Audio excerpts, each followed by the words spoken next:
क्योंकि अभी मेरी ट्रेनिंग चल रही है। 2023 का जो IAS का UPSC का रिजल्ट था उसमें मेरा चयन हुआ था और हम लोगों की ट्रेनिंग की पूरी प्रक्रिया 2 वर्ष की होती है और ट्रेनिंग के अंतर्गत ही एक डिस्ट्रिक्ट ट्रेनिंग मॉड्यूल होता है जिसके तहत हमें जिले में भेजा जाता है असिस्टेंट कलेक्टर के रूप में कि हम उन दायित्वों को, उन जिम्मेदारियों को सीख सके जो एक डिस्ट्रिक्ट मजिस्ट्रेट के रूप में या आगे चल करके पॉलिसी मेकिंग के चेयर्स पे बैठ करके हमें चीजें करनी है, वो एक तरह से अनुभव लेने का, उनको प्रैक्टिकली सीखने का अवसर प्राप्त हो। तो सौभाग्य से मधेपुरा की ये धरती मुझे प्राप्त हुई, आवंटित हुई और असिस्टेंट कलेक्टर के रूप में अभी मैं यहाँ पर सम्मानीय जिला पदाधिकारी महोदय के सानिध्य में अपनी ट्रेनिंग प्राप्त कर रही हूँ। मुझे लगता है ये मंच आज अभिभावकों का मंच है क्योंकि मुझे सामने अभिभावकों की अच्छी खासी भीड़ दिख रही है। तो अपने अनुभव से या अभी तक मैंने अपनी जो यात्रा तय की है उसके अंतर्गत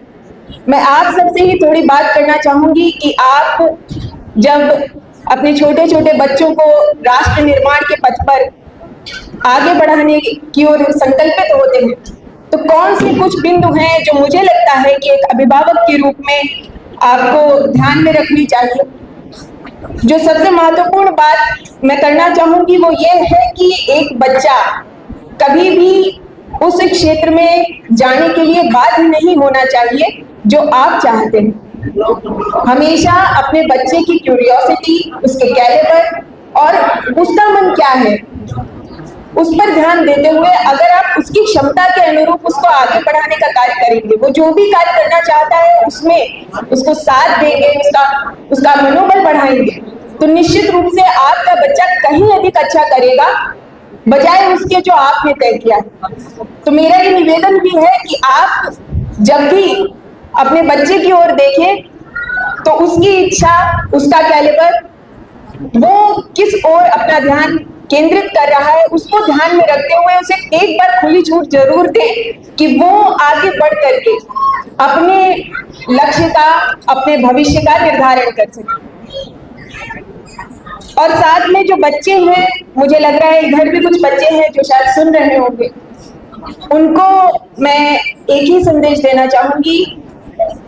कि आप अपने भविष्य के निर्माता स्वयं हैं। ऐसे में आपकी मेहनत, आपकी लगन वही आपके भविष्य का निर्माण करती है और साथ में एक सम्मान का भाव, संस्कार का भाव और संस्कृति का वहन ये भी अपने चरित्र में, अपने जीवन में हमें उतारना चाहिए। तो हमेशा ध्यान रखें कि जो सांस्कृतिक मूल्य हमें परिवार से या विद्यालय से प्राप्त होते हैं, जैसा अभी एक बच्ची बोल रही थी कि विद्यालय उसके लिए एक सेकंड होम जैसा है।